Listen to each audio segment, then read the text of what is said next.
Now we shall try to understand some mathematical concept. As you can see, understanding perimeter, area and volume, परिमाप, क्षेत्रफल एवं आयतन की समझ। जब हमने प्लान किया कि मैथमेटिक्स स्कूल लेवल पे भी लेक्चर करना है, यद्यपि टीचर एजुकेटर की हैसियत से हमने टीचर के लिए कैसे पढ़ाएं उससे संबंधित कई लेक्चर डाले हैं और बहुत सारे पेपर एकेडमिया पे अपलोडेड है। उसमें से मैक्सिमम स्कूल साइंस में पब्लिश्ड जो एनसीईआरटी का बहुत प्रेस्टिजियस जर्नल है। टीचर के लिए भी बीच बीच में बात होती रहेगी, लेकिन यहाँ मैथमेटिक्स पढ़ाने का मेरा फोकस है स्टूडेंट है। कोशिश करेंगे हम कि बाइलिंगुअल करें, मतलब हिंदी और इंग्लिश दो मीडियम का यूज़ करेंगे। और वैसे छात्रों को मेरी सलाह है जो कहीं हिंदी बैकग्राउंड से आए हैं या जिनके घर में या जिन्होंने अपनी प्रारंभिक शिक्षा हिंदी माध्यम से की है, बाद में स्विच ओवर किया है, कि वो दोनों शब्द को साथ साथ ले चलें। और यदि वो भविष्य में आगे उनको हिंदी इंग्लिश दोनों के साथ डील करना है तो उस समय भी उनकी ज़रूरत पड़ेगी। ज्ञान कितना भी प्राप्त कर लूँ, कितनी खास के भाषाओं का, वो आपके लिए कम ही है और कहीं ना कहीं आपको उसकी मदद है। तो 9th क्लास को चूज़ करने की वजह एक तो ये है कि कुछ पर्सनल कि पास का कोई बच्चा जो एसोसिएटेड है हम लोगों से वो, और दूसरा कि 9th is a very important class. तीसरी बात जो महत्वपूर्ण ये है कि जब तक एक्टिव सर्विस में होते हुए फिर मैथमेटिक्स पे एग्जॉस्टिव लेक्चर तो संभव नहीं होगा, but I want to initiate today as be announced through other lectures, poem and short story, quotations and like that. And then we choose class 9th, and again why we choose perimeter, area and volume.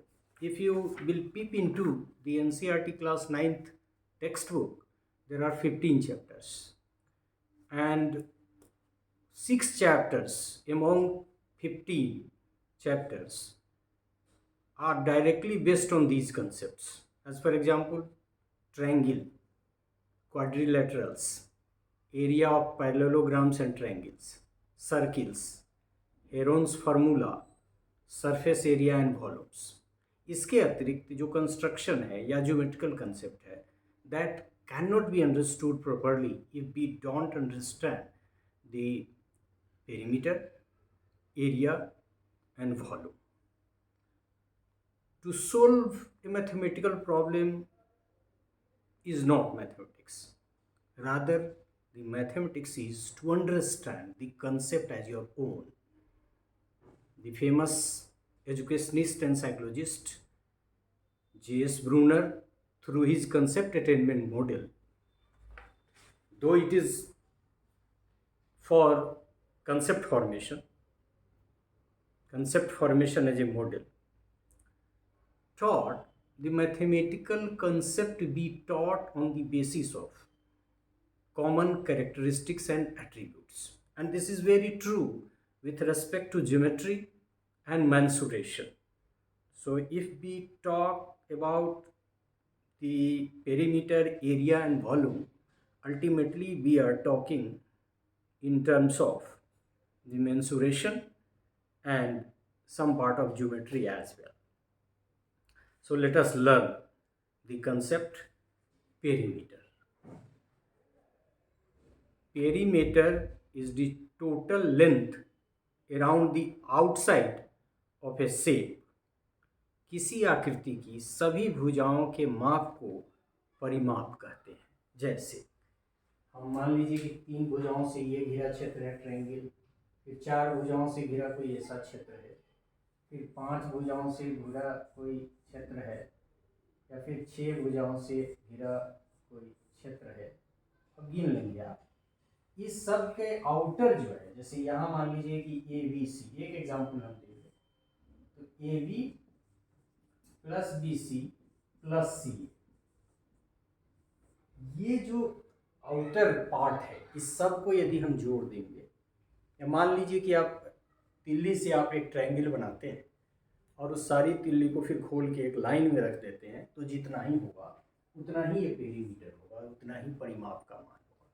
Same is true with respect to this. यदि हम इसको नाम दे दें तो ये सारे जो बाहरी इसकी लाइन है, उन सारे लाइन का जो ही पेरीमीटर है। और इसीलिए कहा कि किसी आकृति की सभी भुजाओं के माप को परिमाप कहते हैं। और फिर इंग्लिश में भी कहा कि perimeter is the total length around the outside of a shape. एक और चीज, इट्स मेजरमेंट इज यूनिडायमेंशनल।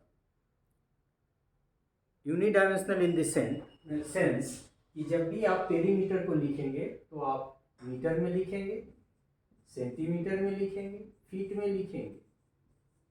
आगे हम कंपैरिजन करेंगे तो और आप समझ जाएंगे। तो एक बात तुमने बताई कि जो बाहरी लाइन है उस लाइन का योग ही किसी आकृति का पेरीमीटर है, और वो आप इजीली निकाल सकते हैं। और इसीलिए देखते हैं कि पेरीमीटर का फॉर्मूला जब निकालते हैं तो कैसे निकालते हैं कि ये है, ये दोनों बराबर है, आयत यदि है तो ये फिर बराबर है तो फिर उसी लंबाई गुने चौड़ाई 2 से गुना कर दिया। जब हम उस कंसेप्ट पे आएंगे, यद्यपि वो 9th में नहीं होगा, लेकिन किसी न किसी रूप में उसकी चर्चा हम करेंगे इंट्रोडक्शन में, या फिर कंसेप्ट को डेवलप करने के क्रम में। तो हम लोगों ने क्या समझा कि परिमाप और पेरीमीटर। दूसरा एक कंसेप्ट है area. Area is defined as the total space taken by a two dimensional surface और शेप ऑफ एन ऑब्जेक्ट। किसी तल के द्विविमीय या द्विआयामी आकार के परिमाप को क्षेत्रफल कहते हैं। मतलब द्वि का मतलब दोनों तरफ। और ये देखेंगे कि ये बीच का एरिया जो है इसी को एरिया कहते हैं।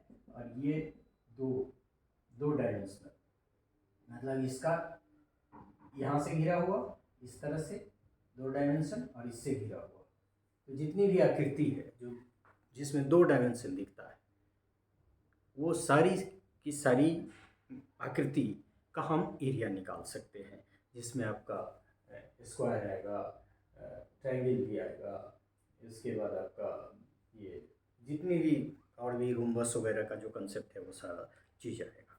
सो area is defined as the total surface taken by a two dimensional surface और a shape of an object. मुख्य रूप से ये समझना है मैथमेटिकली कि इसके भीतर जो है वही एरिया है। the space enclosed by the boundary of a plane figure is called area। वही बात होगी, स्पेस जो भीतर है उसके। the area of a figure is the number of unit squares that cover the surface of a closed figure। ये unit के term में है। और सबसे अंत में ये कि area is measured in square unit. जैसे यहाँ हमने लिखा मीटर, तो यहाँ हो जाएगा मीटर स्क्वायर, क्योंकि दोनों 2 डायमेंशनल है, metre into metre, metre square, centimetre into centimetre square, feet feet square, square feet में भी देते। तो इस तरह से हम लोगों ने ये क्षेत्रफल का भी कंसेप्ट समझा कि क्षेत्रफल का मतलब क्या है। और यदि आप मैथमेटिकली कंसेप्ट को ठीक से समझ लेंगे तो बहुत काम आपका वैसे ही आसान हो जाएगा। Now we have undertaken the third concept, that is volume, आयतन। Volume is the amount of space in a certain three dimensional objects. त्रिविमीय स्थान की मात्रा की माप को आयतन कहते हैं। मतलब उसमें 3 डायमेंशन होगा। अब कुछ फिगर ऐसा है जो आपको पढ़ना भी है इसमें आगे, जिसमें स्फीयर, इसके बाद आपका क्यूब, क्यूबॉइड, सिलेंडर और कोन। ट्रायंगल वाला कोन नहीं, टोपी वाला कोन। तो आप जानते हैं इसको शंकु हिंदी में कहेंगे, शंकु, इसको बेलन, इसको गोला, इसको घन और इसको घनाभ। घनाभ मतलब ईटा की तरह, लाइक ए ब्रिक। और घन लूडो का जो छक्का होता है, लूडो जो खेलते हैं उसकी तरह। तो ये जितने भी कंसेप्ट हैं ये 3 डायमेंशनल है, इसमें 3 डायमेंशन है, 3। तो इसका आयतन निकलेगा, मतलब यदि 3 डायमेंशन वाला फिगर नहीं है तो आयतन का कंसेप्ट ही नहीं मर्ज करता है। और इस दृष्टि से we can define that volume is the amount of space in a certain 3 dimensional object. त्रिविमीय स्थान की मात्रा की माप को आयतन कहते हैं। Volume is defined as the space occupied within the boundaries of an object in 3 dimensional space। मतलब पहला जिसमें यूनी डायमेंशन है पेरीमीटर में, 2 डायमेंशन है एरिया में, 3 डायमेंशन है वॉल्यूम में। तो 1 डायमेंशन में तो कोई एरिया बनता ही नहीं है, इसलिए बाहरी हो गया। 2 डायमेंशन में जो एरिया बनता है भीतर का वो एरिया हो गया, और 3 डायमेंशनल में जो भीतर का एरिया बनता है वो वॉल्यूम हो गया। तो it is very easy to differentiate and understand, and it is very necessary as well. So it is also known as the capacity of the object। मतलब वॉल्यूम को कैपेसिटी भी कहते हैं। It is also known as the capacity of the object. Volume is measured in cube unit like centimetre, metre cube, centimetre cube और feet cube. ये समझाने के लिए आप दूसरी तरह से समझेंगे, जैसे आपने पढ़ा होगा ए क्यूब, मतलब ए का 3 बार गुना। 3 डायमेंशनल है इसीलिए इसका यूनिट भी जो होगा वो हमेशा क्यूब में होगा। बहुत बहुत सारा लिखने में जब आप सवाल वगैरह बनाते हैं तो आपको द्वंद्व रहता है कि स्क्वायर लिखेंगे कि क्यूब लिखेंगे कि सीधे सेंटीमीटर लिखेंगे। Now no needs to confuse, because after this lecture you have understood 1 dimension perimeter परिमाप, 2 डायमेंशनल क्षेत्रफल एरिया, एंड 3 डायमेंशन आयतन वॉल्यूम। तो 3 डायमेंशन मतलब उसके यूनिट में, एक में सीएम होगा 1 डायमेंशन में, सीएम स्क्वायर होगा मतलब सेंटीमीटर एरिया में, और वॉल्यूम में सीएम क्यूब होगा, and like that. Volume is measured in cube unit like, cube का मतलब वही जो यहाँ हमने आपको बताया 3 बार cube, this cube you have to remember, not this cube. So cube, so volume is measured in cube unit like centimeter, meter and feet square as I have learned. So the purpose of today's lecture was to initiate a concept in mathematics and formally start school level mathematics in our deliberation, though I have already told my focus is education as a concept because I am a professor of education, but I am a teacher educator of mathematics, and since I know a little bit of mathematics as well, I shall be talking in terms of mathematics. As I have planned, I have to go a long way, and in the process I shall be teaching firstly school mathematics. Formally we have started for 9th, but we may start from other class as well, and if we shall start the lecture in an exhaustive manner from as mathematics classes, then it will be very fast. How long it will take to deliver the next lecture on mathematics, I don't know, but I shall try my best to deliver lecture on school level mathematics so that from my experience the students be benefited to understand the concept. I am not to teach, I am to make you understood the concept. And I shall request, if some school teachers are associated with my channel and listening, what you have to do, you have to increase the number of questions to be asked in the classroom, and if you do it, you will become a good teacher. There are other suggestions forwarded through different articles and some lectures as well, as I have announced in the beginning.